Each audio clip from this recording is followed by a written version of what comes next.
So guys आज का ये वीडियो बड़ा ही इम्पॉर्टेंट और इंटरेस्टिंग होने वाला है क्योंकि आज की इस वीडियो में हम लोग कुछ ऐसे सेंटेंसेस सीखने वाले हैं जिसे हम लोग अपनी डेली लाइफ में अक्सर बोला करते हैं। तो गाइज ये जो सेंटेंसेस हैं मैं यहाँ पे स्क्रीन पे आपको दिखा रहा हूँ। सबसे पहले मैं सेंटेंस आपको पढ़ के बताऊँगा, उसके बाद इस सेंटेंस को इंग्लिश में कैसे ट्रांसलेट करना है। हिंदी में हम लोग इसे बड़ी आसानी से बोल लेंगे गाइज, लेकिन प्रॉब्लम कब आती है जब इसे हम लोग इंग्लिश में बोलने की कोशिश करते हैं।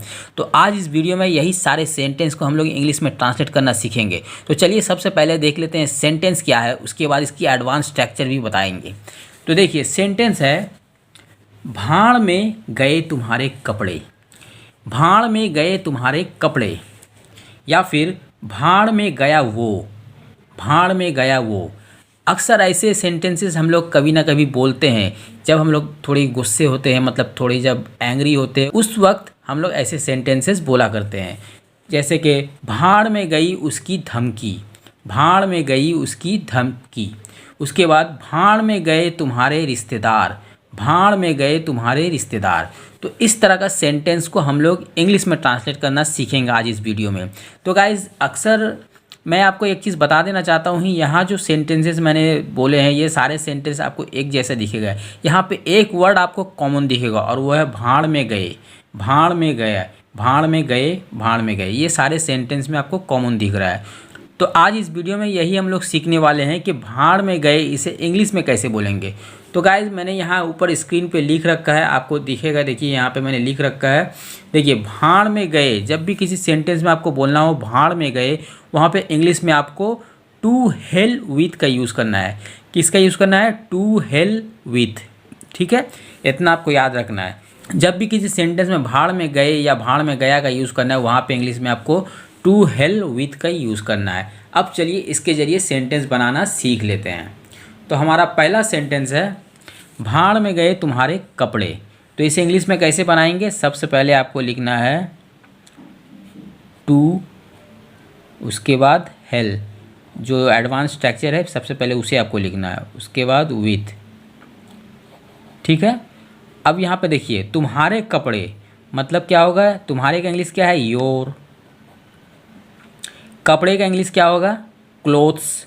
मतलब एक कपड़े की बात नहीं हो रही है, कई सारे कपड़े की बात हो रही है, इसलिए यहाँ पे क्लोथ्स मतलब क्लोथ के साथ एस जुड़ेगा, क्लोथ्स। ठीक है। भाड़ में गए तुम्हारे कपड़े, to hell with your clothes. To hell with your clothes. Okay, चलिए नेक्स्ट एग्जाम्पल देखते हैं। भाड़ में गया वो। भाड़ में गया वो। तो यहाँ पे भी सबसे पहले टू, उसके बाद हेल, उसके बाद विथ। To hell with. अब देखिए वो को इंग्लिश में क्या बोलते हैं हम लोग? ही। तो यहाँ पे लिख लेते हैं ही। अगर कोई लेडी के बारे में बात होगी तो यहाँ पे सी का यूज़ होगा।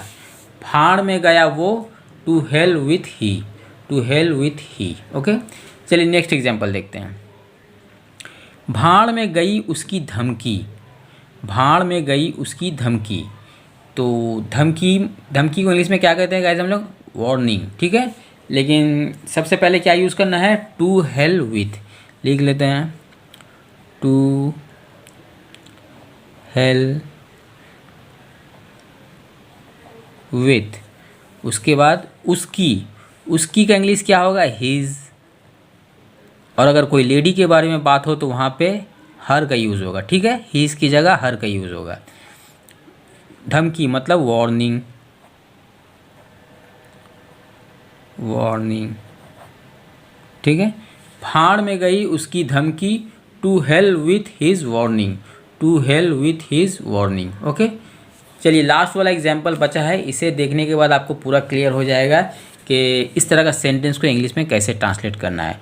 भाड़ में गए जब भी आपको यूज़ करना है वहाँ पे आपको टू हेल विथ का ही यूज़ करना है, इतना आपको याद रखना है। ठीक है। अब देखिए इसे कैसे बनाएंगे। भाड़ में गए तुम्हारे रिश्तेदार। सबसे पहले टू हेल विथ, तुम्हारे मतलब योर, रिश्तेदार को इंग्लिश में क्या कहते हैं? रिलेटिव्स। रिलेटिव्स। ठीक है। भाड़ में गए तुम्हारे रिश्तेदार, to hell with your relatives, to hell with your relatives. Okay, तो आई थिंक गाइज आपको समझ में आ गया होगा कि इस तरह का सेंटेंस को इंग्लिश में कैसे ट्रांसलेट करना है। तो गाइज मैं अपने चैनल पे इसी तरह की वीडियो बनाता हूँ। अगर आपको इस तरह का वीडियो देखना पसंद है तो आपको क्या करना है, मेरी वीडियो को एक लाइक करना है और सबसे पहले चैनल को सब्सक्राइब करना है, क्योंकि अगर आप चैनल को सब्सक्राइब नहीं करोगे तो इस तरह का वीडियो का नोटिफिकेशन आपको नहीं मिलेगा। और सब्सक्राइब करते हो तो सबसे पहले नोटिफिकेशन आपको मिल जाएगा और आप मेरी वीडियो देख पाओगे, उससे कुछ आप सीख पाओगे। ठीक है, तो गाइज मिलते हैं किसी और नए से एडवांस इंग्लिश स्ट्रक्चर के साथ। तब तक के लिए अलविदा।